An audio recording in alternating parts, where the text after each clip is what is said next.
It's Sunday. The 49ers aren't practicing today. In fact, it's a player's day off. But on this YouTube channel covering the 49ers, there are no days off. So, welcome to the show. We're going to take inventory here, hit the reset button, get ready for pads to come on tomorrow, Monday, back out at 49ers camp. We have 5 days and 4 practices in the books, and there's a whole lot to talk about.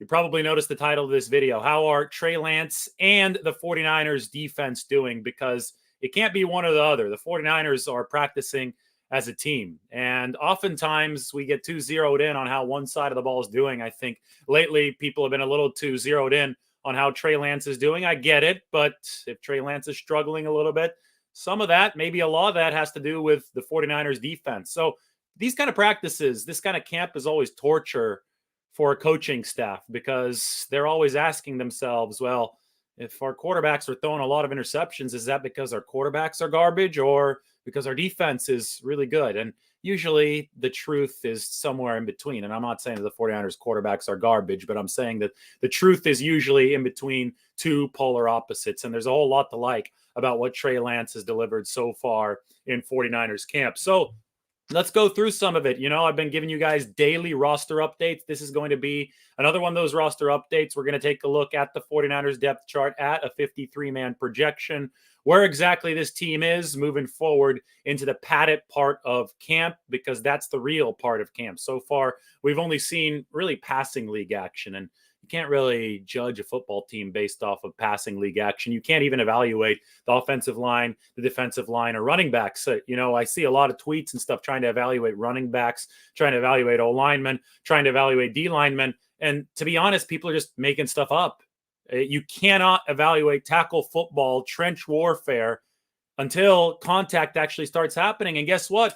Running backs, they're going to be even harder to evaluate for a little bit longer because the 49ers aren't going to be tackling live to the ground. So the preseason games are going to be really, really important for that. Anyway, let's get this show on the road. I have a lot of stuff to talk about. And I think, you know, right here, this is something I put up yesterday and something that's worth repeating right now.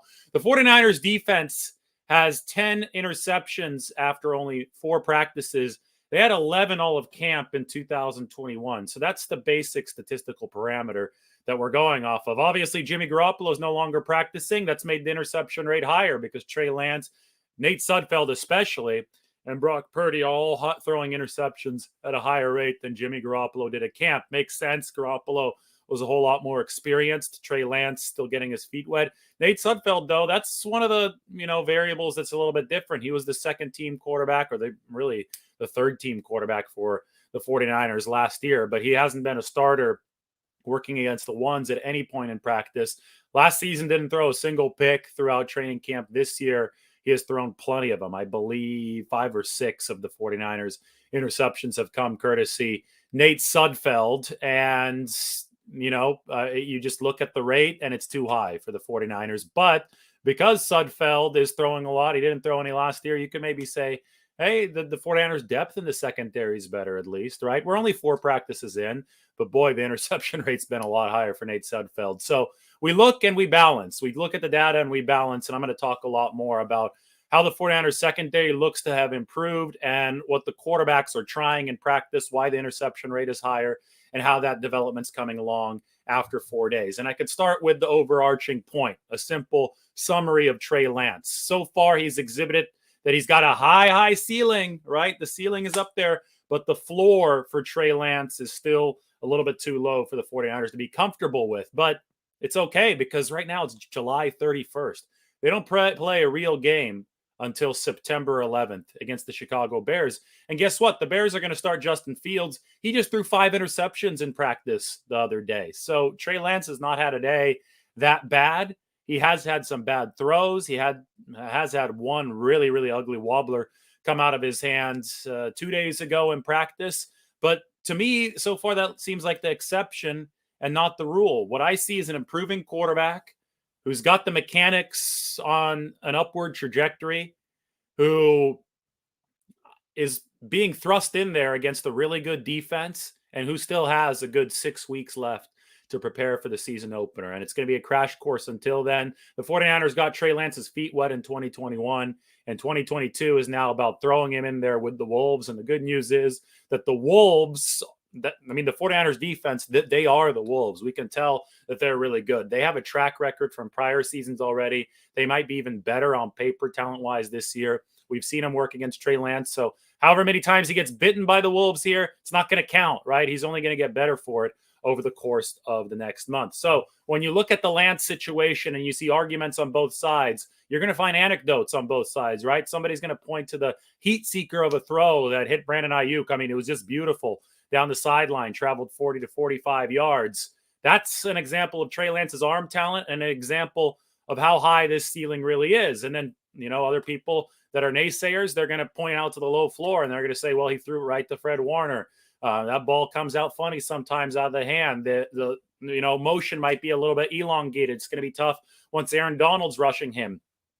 All, I don't want to say valid concerns, but all understandable concerns. Let's put it that way, because people have seen some of the negatives with Trey Lance already. People do know that he's got limited experience. So this is still something where we're going to sit back and we're not going to be completely sure what type of player he's going to be throughout the course of his career. But it's not like stuff has to remain static, right? The 49ers drafted Trey Lance because they thought he'd be moldable clay. They thought that there'd be a lot of room for improvement, that they'd be able to turn him into the quarterback that Kyle Shanahan wants him to be. And that's the exciting part. The floor is still low, but the ceiling is high. There's a lot of variability, right? And the goal for the 49ers staff is to reduce that variability. Raise Lance's floor and make him reside near the ceiling as often as possible. So by repetitive instruction, by smart coaching, you get Trey Lance to a point where he's mechanically as sound as possible, mechanically as consistent as possible, and cerebrally grasping the nuances that NFL defensive coordinators are going to throw at him. Now, the 49ers can prepare him for a lot of this throughout training camp with their star-studded defense. But once live action starts in the actual NFL regular season, Lance will face more surprises that he can't possibly face in a normal practice setting. And for that, it's important for people to be patient, to realize that developing into a good NFL caliber quarterback that masters the nuances of the game and is able to win chess matches with opposing defenses and their defensive coordinators, that's something that takes time. And that's something that's done by experience. So the 49ers had a plan with Trey Lance. For 2021, it was to get his feet wet behind Jimmy Garoppolo, learn how the NFL worked. Nate Sudfeld did a great job to essentially mentoring Trey Lance in that regard. Once his feet were wet, the 49ers were ready to throw him into the hotter fire. And now that's where Trey Lance is. But they could still have some training wheels on, right? That's why the 49ers have tried to field such a good defense. We'll see about the offensive line. That's something I personally would be more concerned about. But they also realize that, it's going to, even if you do throw them in there with training wheels, it's going to take time before those training wheels can fully come off, before you fully hit the big ceiling. But you want to reside near the ceilings more and more often. You want to stay away from the floor, raise that floor, and have Trey Lance be in that spot where he's delivering the splash plays at a higher rate. That is the general goal. But right now, the reality is that you're going to have the haters, so to speak, have a lot of floor type of examples that they can point to, while the people that love Trey Lance are going to point to the ceiling type examples. I'm neutral. I'm here just telling you what's going to happen. They're going to be two extremes. People as tribalistic as ever, right? People want to rush off into one camp or the other. They don't want to be in the middle because I don't know why. It's cool. It's trendy to be overreactionary to one side or the other now. And because of that, it's just going to turn into this insanely black or white discourse with Trey Lance that's not going to be productive at all. Whereas if you want to actually be transported into the 49ers building, if you want to know what Kyle Shanahan is thinking, what the 49ers offensive staff, Brian Griese, Anthony Lynn, all those guys are thinking, well, they're in the middle. They're in the gray area. They're realizing that Trey Lance does have an amazing ceiling. They realize that there are concerns starting him this early on, but they believe they can bridge the gap, right? They believe they can take out those concerns or at least mitigate them by building a strong roster around Trey Lance and coaching the hell out of him over the next month so that they can eventually allow him to realize his full potential on a consistent basis. That's what we've been seeing so far in training camp. The theme, though, of the camp so far has been the interception rate. And for this, I have to pop open a screen. Give me here a second, because once I shut everything down there, I actually closed a few things. So we're going to open up 49ers quarterbacks in 2022 training camp to have a look at what's going on so far throughout the first 4 sessions. So I'm going to share the screen here for you. Get it big. All right, this is my log.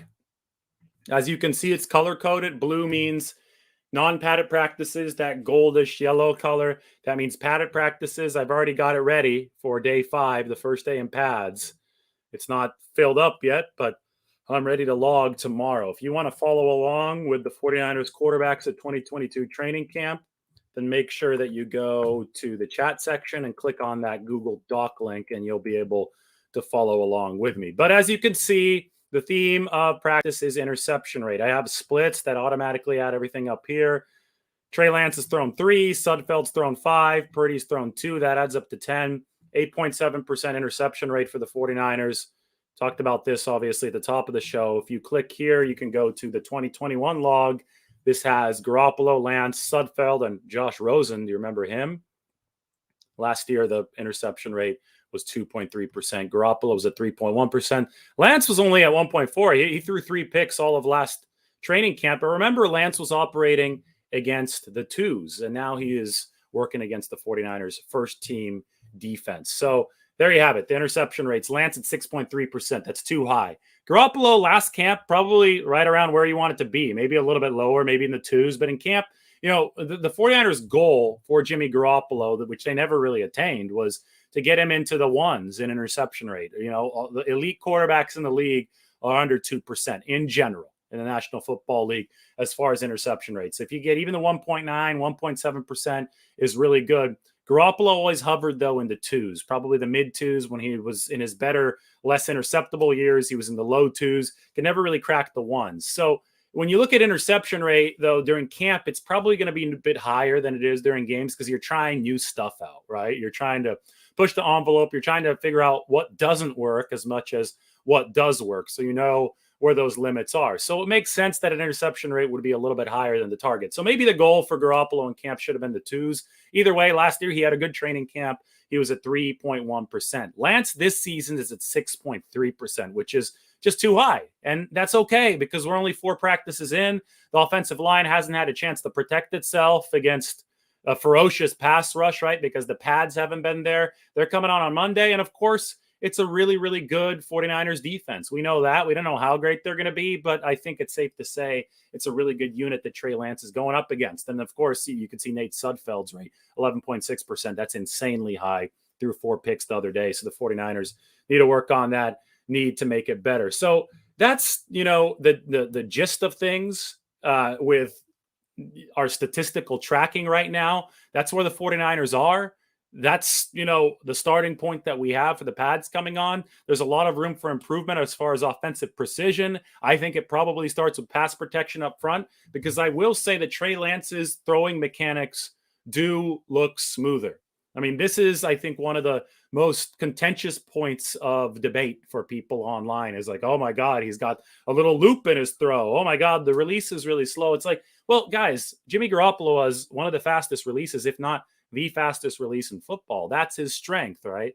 I think there was so many years of disrespect for Jimmy Garoppolo that people thought, oh, this guy can't do anything right, which of course was really far from the truth. But, one thing that he did really well was get rid of the football in the face of ferocious pass rushes that worked against the 49ers offensive line that was lacking in pass protection. Shanahan once called Garoppolo a human jugs machine because of how quickly he was able to get that football out. So it's going to be hard to have a release as quick as Jimmy Garoppolo's, especially this early in a career for Trey Lance. So, of course, the release is more elongated than his predecessors. But the point is that he's a different quarterback than his predecessor. Lance does other stuff better than Garoppolo, whereas Garoppolo had his own comparative advantages. So, yes, the 49ers want Lance to be able to have as quick of a release as possible. But it's important to remember that his escape rate is already much higher than Garoppolo's. He gets away from the pass rush much more effectively. He's much more mobile. His arm strength off platform is greater than Garoppolo's. So he doesn't necessarily need to just dart that ball out as quickly as number 10 did, right? So the throwing mechanics are important for Trey Lance because we do want to see improvement. We don't want to see a big, wide throwing loop that's going to get the ball knocked out by these quick edge rushers in the NFL. But we have to keep our analysis of the throwing motion in context. And that context is that Trey Lance is a different football player than Jimmy Garoppolo. He does different things better than Jimmy Garoppolo, and he does other things worse. But the 49ers have to tailor this offense to his strong suits, to his skill set. And there's a reason why on day one, George Kittle came out and said he was super excited for Trey Lance to deliver the off-schedule throws that he can deliver, because we know that's something that he does better than Jimmy Garoppolo did in this 49ers offense. Trey Lance should benefit from an offensive line that can protect itself.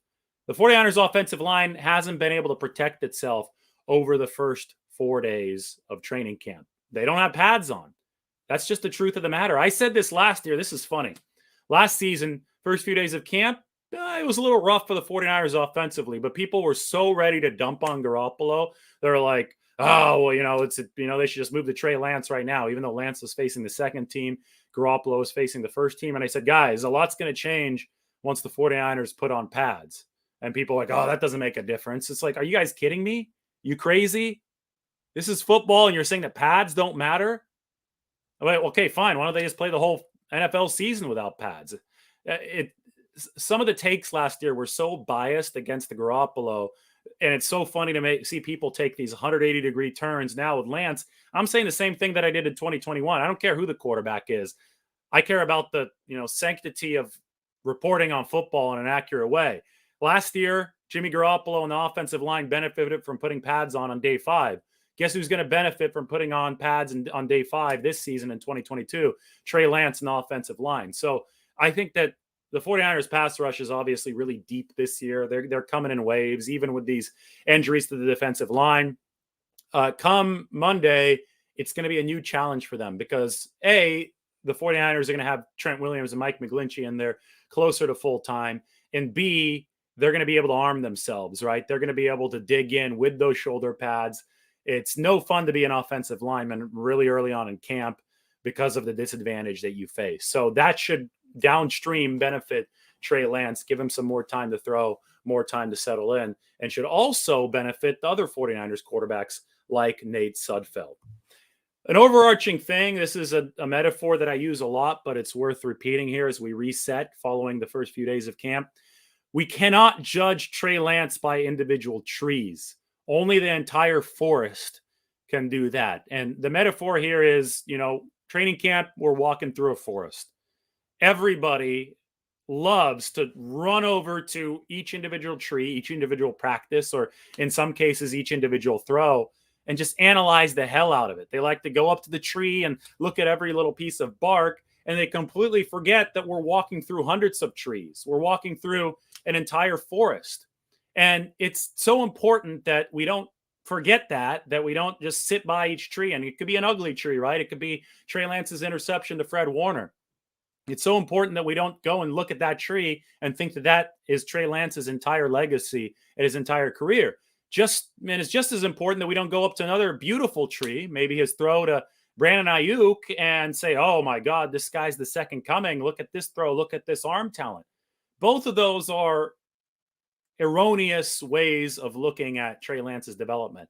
You have to take a drone and you have to lift that drone up. You have to elevate above the forest, and you could look at all the trees from above, but you have to realize that each individual one, each individual throw, each individual practice is, just part of the much larger picture that we have to analyze. And, yes, I do give detailed practice reports. Yes, I do track each one of Trey Lance's throws, but I think that I look at them appropriately. We're collecting Lance data, practice by practice. That's all this is. So when you look at this is Lance data, practice by practice. You can see in the notes section what he's doing well, what he's doing poorly. And then we look at everything cumulatively, and everything we view with context. And we say, hey, maybe he was trying something new in practice. Maybe the 49ers defense was really strong on this day. Maybe the offensive line didn't have pads on, so they were really struggling. All of that is important context with which to view this whole Trey Lance situation.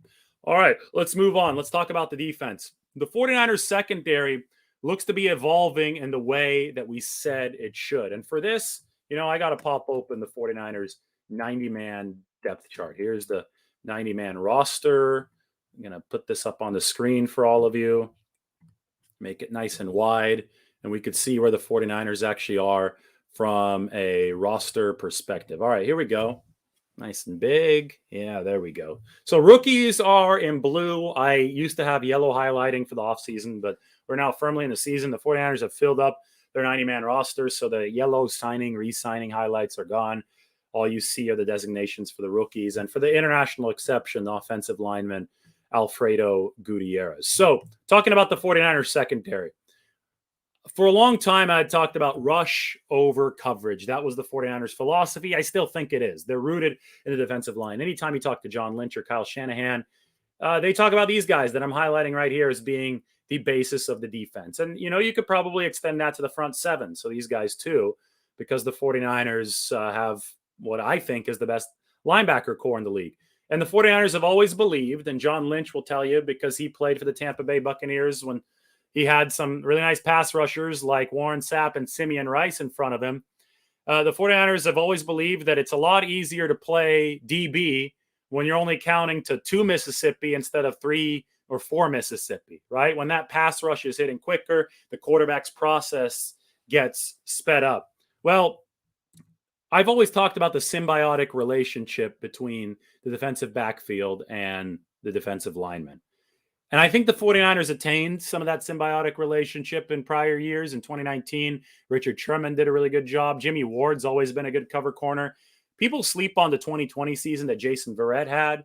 But let's be honest. When the 49ers pass rush wasn't able to get home against Matthew Stafford and the Rams down the stretch of the NFC Championship game last year, the secondary was exposed. 2 Rams receivers, Odell Beckham Jr. and Cooper Kupp, were over 100 receiving yards, and it was clear that the 49ers needed more firepower on the back end. So in terms of that symbiotic relationship, coverage needed to fuel rush a little bit more. It couldn't just be rush fueling coverage. And you look at the depth chart, and you see Charvarius Ward, who's playing excellent football practice. Emmanuel Mosley's added a few pounds. Both of these guys can play the press man style that DeMeco Ryans wants to play. Then you look at the nickelback position where Darqueze Dennard has been playing really good football for the 49ers. He came in last year and learned the playbook overnight in week 18. 18 snaps in an emergency against the Rams. Cooper Kupp didn't do squat over those 18 snaps. Dennard's a former first-round pick. In fact, he's got it tatted on his calf. It's got NFL logo, round 1, pick number 20, I think it was 26 or 27. So, I mean, this was several years ago. Dennard's a veteran, but that's good for the 49ers. They have somebody who they can trust, who's ready physically and who's ready cerebrally based on how quickly he was able to prepare himself to play in week 18 last year. And he's going to be a good nickelback replacement for K'Wan Williams. The safety position, it might be set. Well, of course it is with Jimmy Ward, but Talanoa Hufanga has really shown up so far in training camp. And the good news for the 49ers is that Tarvarius Moore is starting to show up as well, coming off the Achilles with 2 picks yesterday. DeMeco Ryans is going to run a lot of 2 safety sets or 3 safety sets as well. And that means that Tarvarius Moore is going to have a spot on this roster contributing to the 49ers if he keeps on making splash plays at training camp. But you go through that secondary. I just went through 7 or 8 names, and I didn't even mention Ambry Thomas. I haven't even mentioned Deommodore Lenoir. I haven't even mentioned Samuel Womack III, the 49ers 5th-round pick, who's the nickelback of the future from this past draft. I haven't even mentioned Dante Johnson, who's been taking some first-team reps at nickelback, who's a great Swiss Army knife who essentially helped save the 49ers season last year with his start at Green Bay at cornerback. Tariq Castro-Fields, 49ers 6th-round pick. I haven't mentioned these guys because I've already mentioned a lot of depth in front of them. And the 49ers, this is Kyle Shanahan verified this on Saturday. He said this is the deepest secondary that he's had in his 6 years at the helm with the 49ers, and you have to believe him. So it's evolving in the way that we said it should.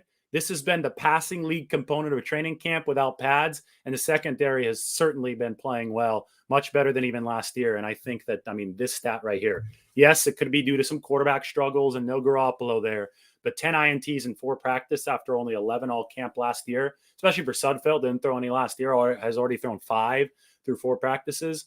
I think that's worth something, right? An 8.3% INT rate is worth something, and it shows that 49ers secondary has been making some progress. Charvarius Ward, I mean, let's zoom in. He's a prototypical modern-day NFL cornerback one. He's a guy that can follow opposing top wideouts around the formation. He's not going to be restricted to one side of the field. He's sticky. The 49ers defense has evolved over the years from Seattle-style cover 3 to a defense that's going to run multiple coverages in the back end. Back when the 49ers were purely that Seattle-style defense, they got the future Hall of Fame Seattle-style cornerback himself and Richard Sherman to man the show. That was great, but now the 49ers are different, right? Now you're going to see some coverage variability on the back end, so that they have a guy now in his prime in Charvarius Ward, who I think is going to be able to execute their system in the way that they need to give D'Amico Ryans maximum coverage flexibility. Now, along those lines, Fred Warner's been working extra on his coverage. He's been consulting with Jimmy Ward after practice, and Jimmy Ward might be one of the best coverage safeties in the game. The more that Fred Warner could do in coverage, the more free D'Amico Ryans is going to be with his play calling on some passing downs. And that's where the linebackers help the secondary, right? And the secondary can help the linebackers. That's the symbiotic relationship that extends not just between the defensive line and the secondary, but between the linebackers and the secondary as well, because that linebacking position for the 49ers is so important, because you have 3 guys in Warner, Dre Greenlaw, and Al Shire that can both help your run defense and bolster your run defense. They're big enough to do that, but they're also agile enough, especially in Fred Warner's case, to help the pass defense. And when you have those versatile pieces on the chessboard, you can much more easily dictate terms against other offenses. And that's the 49ers, preach that on the other side of the ball. When you look at the 49ers offensive side of the ball, Kyle Shanahan wants positionless skill positions, right? He wants Juszczyk playing everywhere. He wants Kittle at wide out and at tight end and in the backfield. Deebo Samuel, the wide back. 49ers are multiple offensively to put the strain on opposing defenses. Well, I think they're trying to be as multiple as they can defensively to, A, stop these Kyle Shanahan copycat offenses that are going to be working against them, right? But B, to dictate the tone of the game themselves. And great defenses do dictate the tones of games themselves. I have to wonder, he's still on PUP, physically unable to perform right now, but he's going to be off of it soon, within a couple weeks, maybe at the soonest. Where will Jason Verrett fit? That's a problem that the 49ers will like to have, because Jason Verrett, if he's healthy, is a plus cornerback. Charvarius Ward wore number 2 in college because he looked up to Jason Verrett. Jason Verrett was his idol, and now Jason Verrett is his 49ers teammate. I think that's a cool full circle story. So maybe we'll see a game this year where Verrett starts opposite Charvarius Ward. Is it possible that Verrett plays in the slot? I suppose that, you might see some slot snaps for Jason Verrett, but there's a lot of traffic in the slot, and Verrett does have an injury history, and you have to keep that in mind. I think that this situation will probably play itself out, take care of itself, because injuries do happen. You might have Emmanuel Mosley dinged up for a game. Maybe Charvarius Ward is dinged up for a game. Jason Verrett can come in, fill in. We'll see how the 49ers work with that. But I'll tell you what, they're certainly more happy to have cornerback depth than to not have it, because last year they didn't have it, and it completely screwed them for the first half of the season. Verrett gets hurt in week 1. You have to go to the rookies at that point. Deommodore Lenoir played, I know. Dante Johnson was in the game, but they set an NFL record for pass interference penalty rate there without Jason Verrett. This year, it's not nearly as much of a problem. And the problem actually is, where is Verrett going to fit? And that's a problem that many, many teams would like to have. Darqueze Dennard and nickel flexibility. So we talk about no K'Wan Williams anymore, who suffered an injury scare. K'Wan did with the Broncos at camp the other day, but it looks like he's going to be okay. I mean, Dennard is such an impressive player because he's been around the league for a while, and he's able to plug into the 49ers system last year so seamlessly on next to no preparation time. I literally asked Talanoa Hufanga about this, and he point blank said he learned the playbook overnight. So you just want to breathe easy at that nickel position. The closer to the line of scrimmage, you've got so many receivers that are really good, like Cooper Kupp, who might be the best in football, lining up in the slot against the nickelback so often, over 60% of the time for Cooper Kupp. So you better be good on the inside. And I think that the 49ers might have some more nickel flexibility beyond even Darqueze Dennard when you go to Emmanuel Mosley. I think he might be able to line up inside. So maybe you kick him inside on some downs, have Jason Verrett come into the outside. Options are a good thing for the 49ers. Even Jimmy Ward, the free safety, can come down and play a little bit of nickel. And maybe staying as multiple as possible is going to give the 49ers that schematic advantage in the chess match that is offensive football versus defensive football. So I think that it's important to not forget that the 49ers are loaded enough to be able to make those kind of machinations on the back end. All right, zooming out. The passing league is now done. We saw 4 days of passing league practice. That's football and shorts without pads. The pads are going to come on Monday. That's tomorrow. And finally, we're going to have a chance to evaluate both the offensive and the defensive lines, and also the running back position. Any evaluations that you've tried to seen so far, this guy's running hard, this guy's doing that. It's hogwash so far, right? You don't know. I get it. People want clicks and they want to act like they're evaluating something on the field. But if you don't have contact, like true actual contact as part of it for the offensive line, the defensive line, and running backs, then you're just blowing hot air. And I can't wait to say some stuff about the offensive and defensive line and the running backs that's not blowing hot air starting Monday. All I know so far, all I'll pretend to know, is the alignments. And the 49ers have Spencer Burford right now starting at right guard. He's taken every single first-team rep for the 49ers at right guard. That's the 4th-round pick out of San Antonio. Will that continue? It certainly seems that there was something significant about him taking 100% of the snaps through practices 1 through 4. I think it probably will. And boy, what a huge, huge development it would be if Spencer Burford and Aaron Banks can take care of the right guard and the left guard spots respectively for the 49ers with solid play. That would be such a massive win. If there's one potential kind of boost, some turbocharge that the 49ers can get at this point heading into the 2022 season that can morph them into Super Bowl contenders, true legitimate Super Bowl contenders, it is exactly that. If you can get right guard and left guard figured out with solid play by a couple of young players, I know Banks is a second-year man and Burford is a first-year man. If those two positions are taken care of, arrow up for the 49ers. That could legitimately be what pushes them into title contention instead of just good team contention, because you can't be a title contender without a decent offensive line. It just doesn't work. It will blow up in your face, especially in front of a young new quarterback. So we're going to start evaluating these lines in earnest on Monday. But the thing we need to remember right now is there's inexperience on that interior. And we still have questions about Aaron Banks. We still have questions about Spencer Burford. We still have questions about a whole lot more other guys, and especially about the center position. Is it going to be Rendell? Is it going to be Brunskill? And regardless of who it is, how good is that going to be? Is that center position, whoever lines up there, is he going to be able to direct traffic the same way that Alex Mack directed traffic, which was very effectively last year? So the 49ers have plenty of questions to answer up front, but I'll tell you what, there's a lot at stake here. And if you want to look at this glass half full, if they answer these questions adequately, this team is a legitimate Lombardi Trophy contender. And if they don't, well, that's why there's a lot at stake here. If they don't, this is going to be a really long season for Trey Lance. So hold your breath. We're about to get into it with the pads coming on. We're about to see what this offensive line is all about. Just a little PSA here. Matt Barrows and I, we restarted it last week. We took our off-season break, but we're back at it again. Check out our Here's the Catch podcast on The Athletic. I think it's also available on iTunes and Spotify, but that's me and Matt Barrows on the podcast. It's called Here's the Catch, so go ahead and search for it. And obviously, it would be awesome if you did check out The Athletic. Let me show you what my page looks like on Athletic. There's a whole lot of pieces up there. I know that we have a lot of viewers right now, over 300. That's the most of training camp. So a good time to give this a plug. And it's loading. Just give it a second. It'll pop up on that screen. There you go.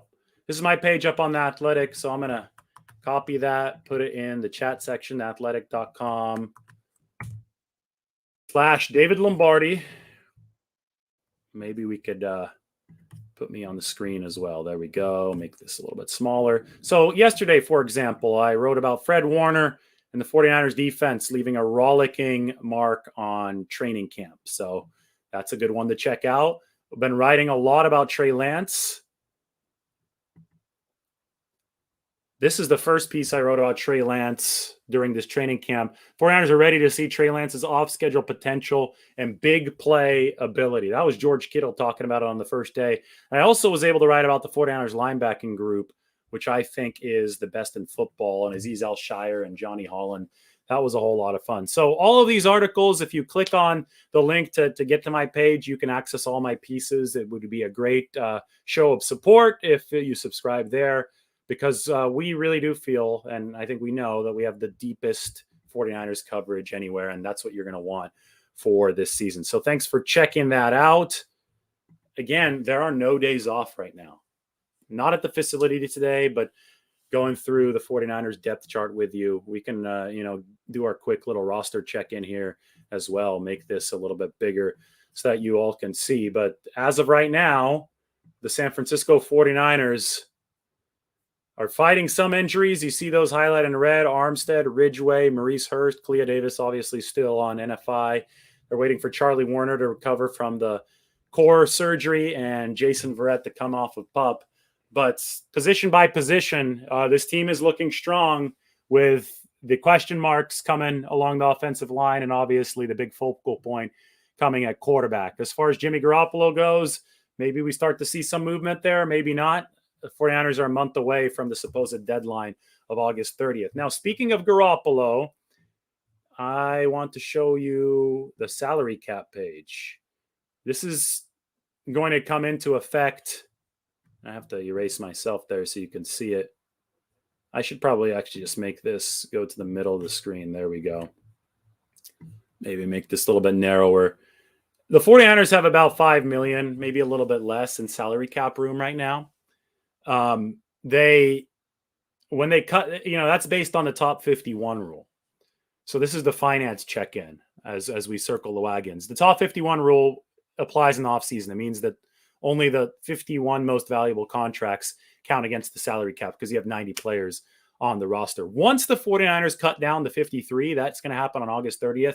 The top 51 rule goes out the window, and it's just those 53 guys. Will those 53 guys fit under the salary cap? You take their cap hits and you see if you fit under the cap. So this is my projection. I take my 53-man roster projection and I calculate how much it's going to cost. And right now, the 49ers carrying Jimmy Garoppolo are $1.49 million over the salary cap. So assuming they release him, you could select this drop-down menu. Boom. You could see here, all of a sudden, they have $24 million in space. So assuming Garoppolo is released or traded, obviously there's two options there. None of his money is guaranteed right now for the 2022 season. The 49ers will open up a considerable amount of space, and that's going to do two things. It's going to give them some spending power before the trade deadline for in-season spending. It's important to have some. You also need some money during the season to pay for guys that get hurt, because they're still owed their cap hit, but you have to sign new players, so that gets more expensive. In fact, the last few years, the 49ers have run up quite the bill doing that.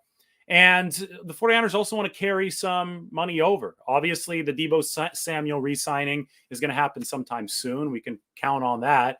But you got to save money for Nick Bosa next year. And then you want your star core, the core players that you take care of, to grow, and you can roll cap space over from year to year. So the 49ers have a couple things going for them.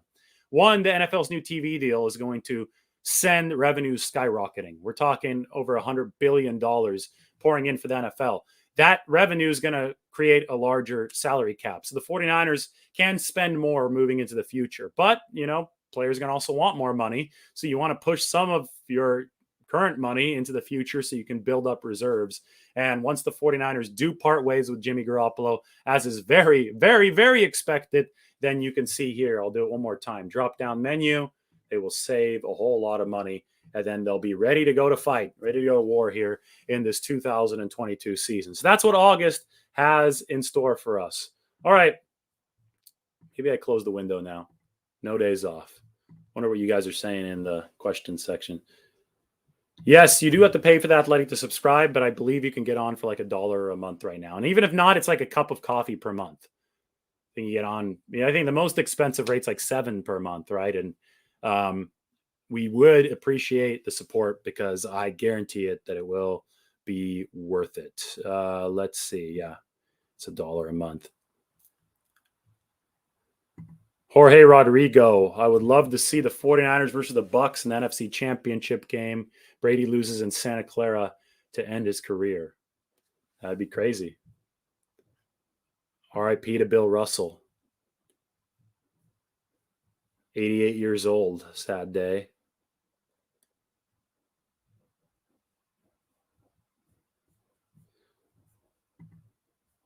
All right, guys. This is not a Q&A. Maybe I answer a couple questions. Maybe I get some water. Appreciate everybody for coming on the show here. Love all the subscribers. Got a little blur there. Man, how's everybody's Sunday going too? I'm trying to think, is there anything I didn't cover? You know, there's a video up of the 49ers tight ends doing combo blocks. I think that you guys will like that one. That's a fun video to watch. How's Wishnowsky looking? Now, here, I have to shout out to NorCal Refrigeration and HVAC. I noticed that he is my follower or subscriber with the most subscribers. So everybody go and sub to his channel. And, I guess take care of all his needs. He didn't pay me to say this. I don't know him, but he's a great commenter, interacts all the time with the channel. So go and check that out. Thanks, man. Wishnowsky, by the way, he's kicking off. He's punting. I don't think we'll be able to tell until games actually start.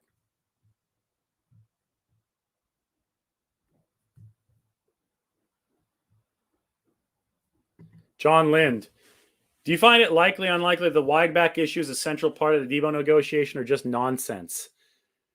I think it's posturing. Debo personally likes being a wide back. He takes pride in that. I think Tory Dandy probably said, hey, we need to make sure that you're not getting tackled by defensive tackles all the time just to promote some longevity in your career. But here's the thing. Debo is a physical player regardless of where he is. This is not Dante Pettis. Debo, he can line up in the slot. He can line up in the backfield. He can line up a fullback. He can line up a quarterback. He can line up out wide. And he's still going to be trying to knock guys' mouth guards out. He's still going to be seeking out contact. So it doesn't matter if you take out running back snaps from his contract. He's still going to be running people over. He's still going to be dishing out bruises. He's still going to be taking bruises. That's who Debo is. He's a bully. So that's why it's all so silly to me, because you can't legislate Debo to turn into Dante Pettis. He's not going to turn into a finesse player, right? Debo is Debo, and that's why the 49ers love him. That's why he's in line to make all this money. So I think it's mostly just silliness.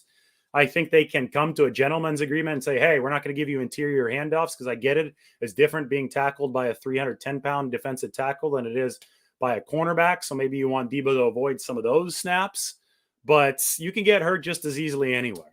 And I think that there was a lot of posturing and a lot of stuff that got repeated that didn't really make sense this offseason, and that was one of the things. Tommy Huxley, has Lance's wobble gone down? You said wabble, but I think wobble is what you meant. I've seen a lot of tight spirals from Trey Lance. I think the throwing motion's tightened up. There's even been like mechanical analyses of his throwing motion. The release is quicker. The wobble is down. There was one that got away from him the other day that was a duck snort, just kind of really fluttered out there. But for the most part, I definitely think the spiral's better. He's been throwing clearly over the offseason. The mechanics have been my biggest question about Trey Lance, and I do think that those have gotten better. Do I agree with Sherman, one of the best secondaries in the league this year? Yes, I do. Richard Sherman, let's just put it this way. I think he got it from me. Richard Sherman, I think he was watching some of my tweets. So we're good. We're friends. So it's not like he's stealing from me, but we talk a lot about the 49ers. We've talked about the secondary, and I tweeted about it, and obviously he retweeted it the other day. He knows better than anybody what kind of scheme the 49ers run. He knows DeMeco Ryans, obviously. He still knows some of the players on this defense, right? Some of the stars on this defense. So Richard Sherman's opinion really matters. And I have discussed this with Richard Sherman himself, and he is bullish about the 49ers defense, as you can see on Twitter. He's not just blowing smoke out there for clicks from 49ers fans. Richard Sherman does his homework. Watch him on TV this year. He's going to be on Amazon's broadcast. Thursday Night Football is going to be doing the studio show, but they're going to be traveling. every week. So the 49ers will actually reunite with Richard Sherman on Thursday Night Football on December 15th in Seattle. So Sherman will be back in Seattle. I think he lives there. But that's where the 49ers will run into, and that's when their Thursday Night Football berth is. Who's in competition with Hufanga? Charvarius is in competition with Hufanga, although he spells his name differently than you. He has one more R in there, Tarvarius. Charvarius Moore is in competition with Talanoa Hufanga. Hit that sub. We're so close to hitting 16,000 subscribers. Do it. Got over 300 simultaneous right now. Great secondary plus elite front seven plus elite linebacking. Oh, I guess front seven's linebackers. Sorry. Good comment. Good comment. I got too excited. I jumped the gun on that one. It would be funny if that was Charvarius Moore. Good dude. Good dude, Charvarius Moore. He's had a daughter, I believe, this offseason. So he's out there trying to come back from the Achilles injury. 2 interceptions yesterday. Well, the 49ers are going to have a solid first running back. I'm guessing this might be a fantasy-inspired question.